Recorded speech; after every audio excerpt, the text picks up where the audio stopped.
This is GerotheHero, and this is my review of Made in the Abyss, Episode 13, the finale. Nanachi wasn't kidding when she told Reg that if she knew who Mitty and her were, that he would want to help her. Nanachi lived as an orphan, and even other orphans were treating her bad at the beginning of the episode. A large amount of kids were gathered to go with the White Whistle Bonduru to the Abyss. Nanachi first meets Mitty, which is really sad to see her before her transformation, that she was a happy girl that accepted Nanachi for a friend very easily. What is crazy is that one by one, each child is used for an experiment to test the effects of the curse. By chance, Nanachi goes to see what happened to Mitty and gets caught and finds out firsthand where all the other kids have gone. It looks like all the other kids were failed experiments because they all look like how Mitty looks now in the present. Now, what I was really surprised is when they brought them back up, we see the change in Mitty. I'm surprised it didn't cut away, but they show all the disturbing changes in how she becomes how she looks now. I think that what's worse is we find out that Mitty can't die, and Bonduru thinks that this is some kind of scientific discovery instead of a depressing situation. Nanachi has to act like this doesn't bother her, so she can eventually escape. Luckily, after all of this is explained, Reg still is having a hard time deciding whether or not he should kill Mitty for Nanachi.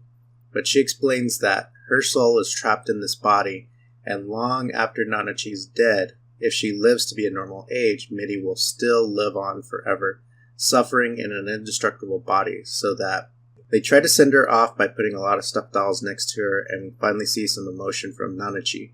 She cries for Mitty and tells her she's sorry, something that we haven't seen from her since she normally kind of gives this personality of not really caring about anything.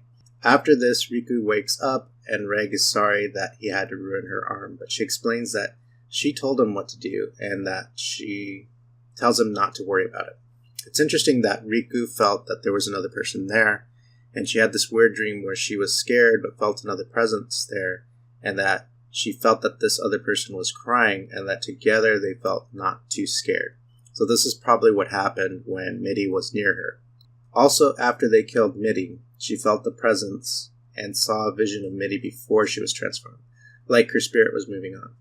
The ending credits were really done well. You got to see all of them preparing to leave and all the things that they needed to go on further in their journey.